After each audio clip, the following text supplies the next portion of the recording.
Kok ni ada tunjuk ke ngin beci mai ko le ada mo koi peni dio ino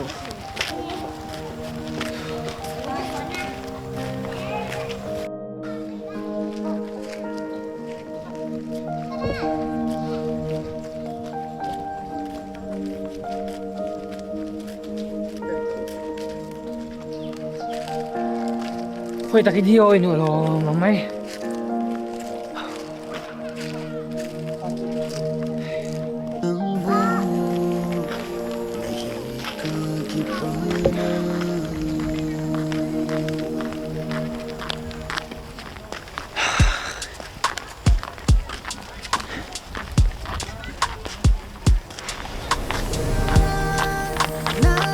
Bob, hey. Cái hôn một kia. Anh có biết cả. Xuống đi. Đây.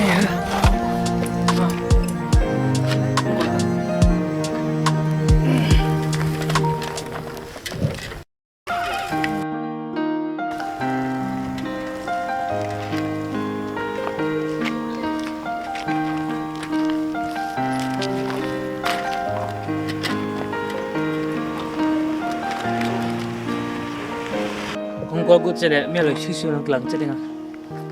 Có tự kiện đó.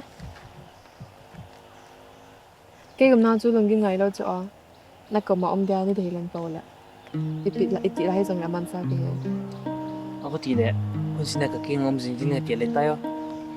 Tak beka, ada tak kian tele mo. Aku sini ke king om sini tu mo.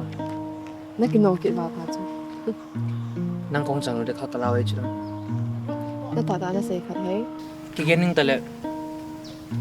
Ada tak kian ni chu. Ông chỉ le nang le mitak le chút tak cái ta me lo de le hi.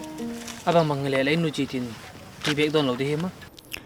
Tua e film do chile Lenna Burma Thadou-Kuki film hi in hi film hi Phalbi go media production no ya hon ke go nga hi in film director cho denim paucha mate a hi chile hi chamin rola hong pang cho hi le Stephen Vipe le Florence Vipe a hi lonin film nom ta hi in atu simun dol cho hi le phai ga maum pasar khat le kol ga maum nunga khat mong changai down sim hin film nom ta hin chule sai rolin koilas how kip chule iron hami cha apangin hi chi film hi tukum thali langa masang zip vela cha new samtar kholanga ake kap na mun mama release ani ke bola hi in chu zoin kanam jep epsa angki koi kinin hi cha zong chun tu ta di hin tukum 2025 adingin highest share jong amukinin hi